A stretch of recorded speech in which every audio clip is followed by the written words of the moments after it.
When people ask me what game do I recommend for the Dreamcast, I always point them in the way of JetGrindRadio. JetGrindRadio is a game that hooked me from the start. With its unique visual styles and very enjoyable gameplay, JetGrindRadio is a pretty easy game to swallow. In the beginning, we are introduced to our main character and protagonist, Beat.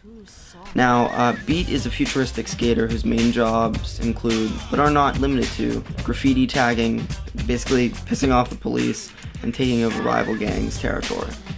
Through his journey, we are introduced to new playable characters such as Gum and Tab.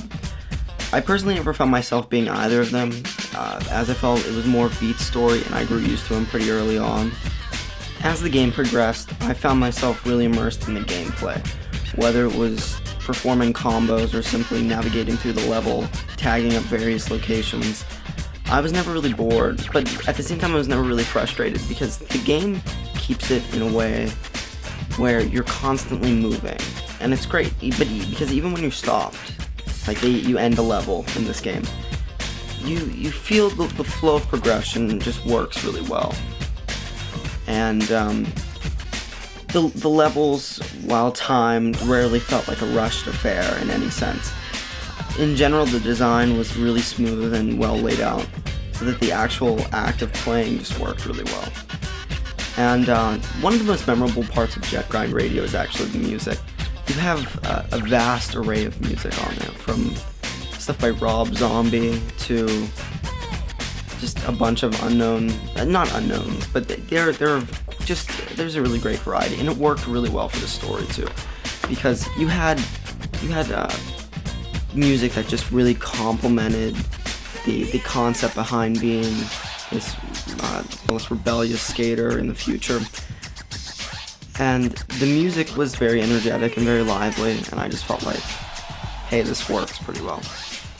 But one of my favorite parts of JetGrindRadio is just not only how it looks, because the cel-shaded graphics are really cool, and I think this was one of the first times they were implemented, but also just because of how the game feels. And I think that every game has some sort of feel to it, and JetGrindRadio's is just very laid back. It's just a very fun game to sit back and enjoy. There's not a whole lot of story, even though what's there is good, and I would have actually liked it to have been a bit more story on it, because I found myself pretty interested in what was going on with Tokyo's police and the rival gangs. Interacting with the rival gangs is also a big part of this game. You try to recruit members and such.